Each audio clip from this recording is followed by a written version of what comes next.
Everyone, welcome back to my YouTube channel Nishi Vlogs. Today topic Vidya Manovignana Sasramu Parichayam 75 bits. Let us start now. మనోవిజ్ఞాన శాస్త్రం ఒక శాస్త్రంగా రూపొంది ఎంత కాలమైంది? దాదాపు 126 సంవత్సరాలు. Psychology అన్న పదము డాష్ భాష నుండి ఉద్భవించింది. గ్రీకు భాష నుండి ఉద్భవించింది. సైకాలజీ అనే పదము సైకే లోగోస్ అనే డాష్ పదాల కలయిక, గ్రీకు పదాల కలయిక. సైకే అనగా డాష్ ఆత్మ, లోగోస్ అనగా డాష్ అధ్యయనము. మనోవిజ్ఞాన శాస్త్రాన్ని ప్రాచీనులు తొలుత ఏ శాస్త్రంగా భావించారు? ఆత్మశాస్త్రంగా.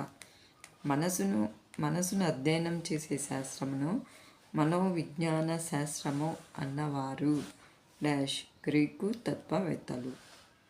చేతనత్వాన్ని అధ్యయనం చేసే శాస్త్రంను మనోవిజ్ఞాన శాస్త్రము అని భావించిన వారు డాష్ విలియం జేమ్స్ వూంట్ టిష్నర్.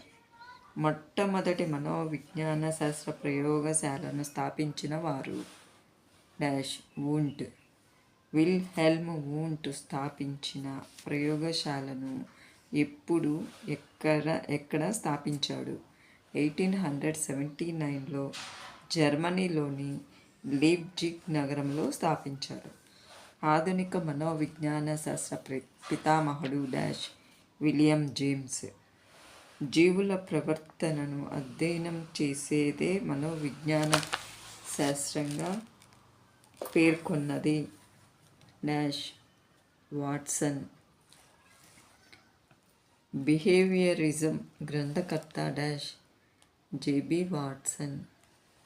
మనోవిజ్ఞాన శాస్త్రము మొదట తన ఆత్మను, ఆ తరువాత మనసును, ఆ తరువాత చేతనత్వము కోల్పోయి ప్రస్తుతం ప్రవర్తనను మాత్రమే కలిగి ఉన్నది అని చమత్కరించిన వారు డాష్ వుడ్వర్త్.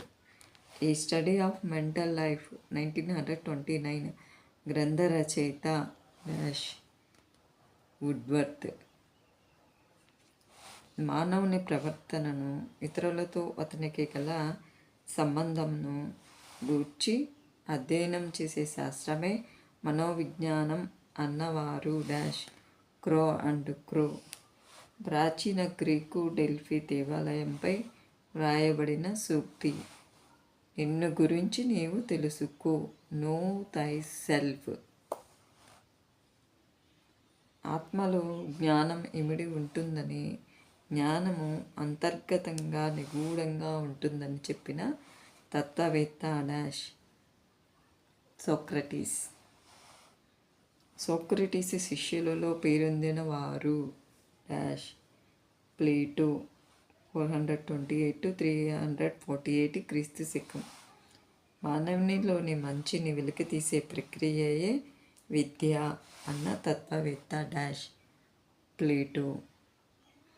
ద రిపబ్లిక్ లేదా ఆదర్శ రాజ్యం గ్రంథ రచయిత డాష్ ప్లేటో.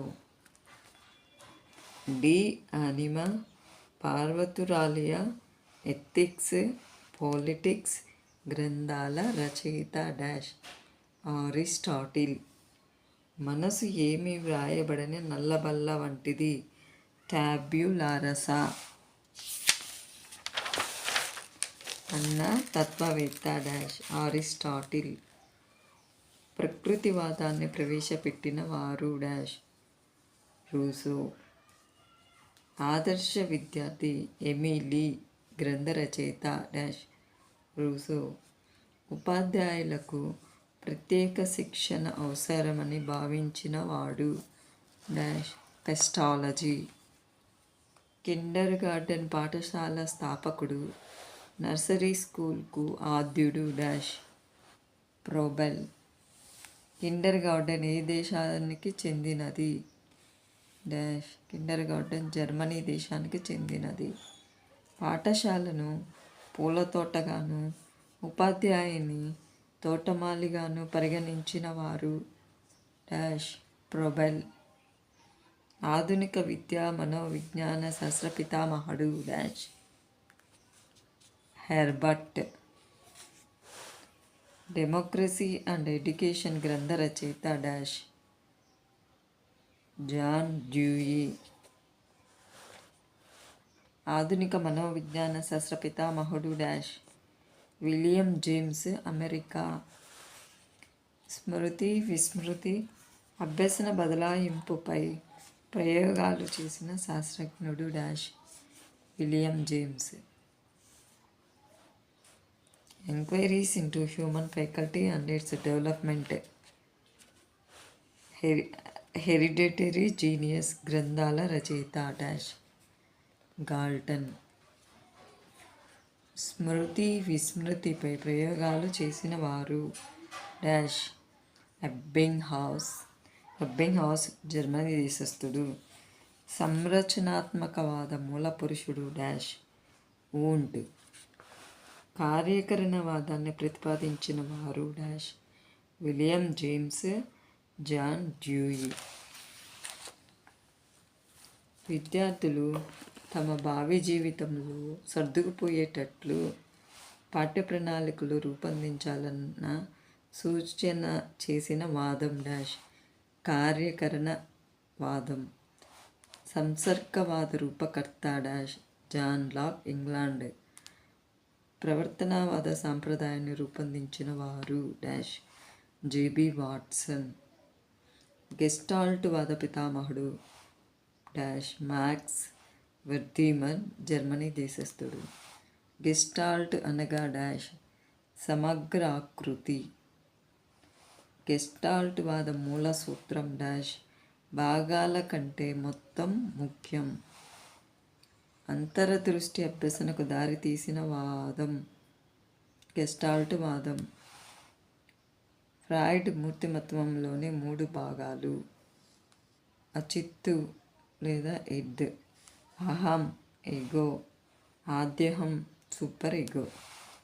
మానవుని మనస్సును ఫ్రాయిడ్ ఏ భాగాలుగా విభజించాడు? చేతనము, ఉపచేతనము, అచేతనము. విద్యా లక్ష్యాల గమ్యాలను చేరుకోవడానికి వివరించు శాస్త్రం డాష్ విద్యా మనోవిజ్ఞాన శాస్త్రం.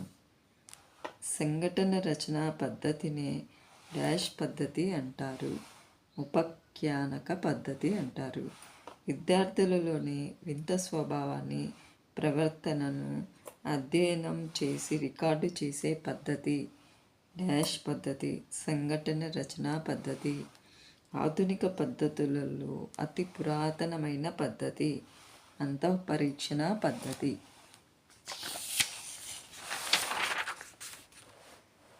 మనోవిజ్ఞాన శాస్త్ర పద్ధతులలో మొట్టమొదటి పద్ధతి అంతఃపరీక్షణ పద్ధతి. అంతఃపరీక్షణ పద్ధతి మొట్టమొదట కనుగొన్న మనోవిజ్ఞాన శాస్త్రవేత్తలు డాష్ సెయింట్ అగస్టిన్ గ్రీకు దేశస్థుడు. అంతఃపరీక్షణ పద్ధతిని విమర్శించిన వారు డాష్ జేబీ వాట్సన్. గత అనుభవాలను వర్గీకరించడం డాష్ అంతఃపరీక్షణము. ప్రయోక్త అనేది డాష్ ప్రయోగం చేసే వ్యక్తి. ప్రయోజ్యుడు ప్రయోగానికి గురి కాబడే వ్యక్తిని ప్రయోజ్యుడు అంటారు. జీవిలో ప్రతిచర్యను కలిగించేది డాష్ ఉద్దీపన. ఉద్దీపనకు కలిగే మార్పు డాష్ ప్రతిస్పందన. వ్యక్తి నిష్ఠత మీద ఆధారపడిన పద్ధతి డాష్ అంతఃపరీక్షణ పద్ధతి. వ్యక్తి అధ్యయన పద్ధతులలో ముఖ్యమైనది డాష్ పరిశీలన పద్ధతి. వ్యక్తి బాహ్య ప్రవర్తనను పరిశీలించి అందు జరుగు మార్పులను నమోదు చేయు పద్ధతి పరిశీలన పద్ధతి. పరిశీలన పద్ధతి డాష్ రకాలు 4 రకాలు. అవి సహజ పరిశీలన, నియంత్రిత పరిశీలన, సంచరిత లేదా సహభాగి పద్ధతి, అసంచరిత లేదా సహభాగేతర పద్ధతి. విద్యార్థుల ప్రవర్తనను సహజంగా ఆటలాడే ఆట స్థలములో పరిశీలించడం డాష్ సహజ పరిశీలన. పరిశీలకునికి పరిస్థితులను కల్పించి అటువంటి సన్నివేశాలలో ప్రవర్తన లేక ప్రవర్తన అంశములను పరిశీలించడమే డాష్ పరిశీలన. నియంత్రిత లేదా కృత్రిమ లేక ప్రయోగాత్మక పరిశీలన. ఈ మూడు ఒకటే అన్నమాట. పరిశీలకుడు సమూహంలో ఒకనిగా ఉండి ఆ సమూహంలోని వ్యక్తులు లేక వ్యక్తి ప్రవర్తనను పరిశీలించు పద్ధతి డాష్ అంటారు సంచరిత లేదా సహభాగి పద్ధతి. వ్యక్తితో కలవకుండా వేరుగా ఉండి అధ్యయనం చేయుట డాష్ అసంచరిత లేదా సహభాగేతర పద్ధతి. అబ్జర్వేషన్ డోమ్ను రూపొందించిన వారు డాష్ గెసెల్. అబ్జర్వేషన్ డోమ్ను ఏ పద్ధతిలో ఉపయోగిస్తారు? అసంచరిత పరిశీలన. ప్రవర్తన అధ్యయనంలో అత్యంత శాస్త్రీయమైన విశ్వసనీయమైన పద్ధతి డాష్ ప్రయోగాత్మక పద్ధతి. ప్రయోగాత్మక పద్ధతిలో అతి ముఖ్యమైన మొదటి దశ డాష్ సమస్యను గుర్తించడం. పాఠ్య ప్రణాళికలో మార్పులు తెచ్చేదానికి ఉపయోగించే పద్ధతి డాష్ ప్రయోగాత్మక పద్ధతి.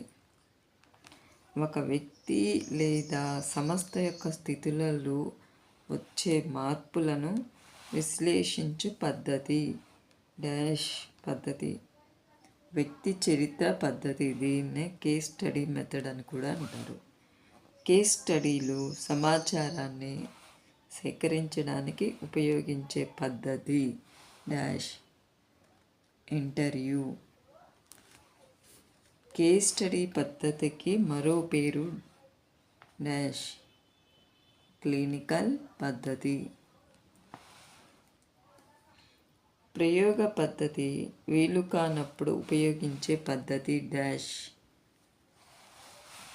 సర్వే పద్ధతి. Thank you. Please subscribe.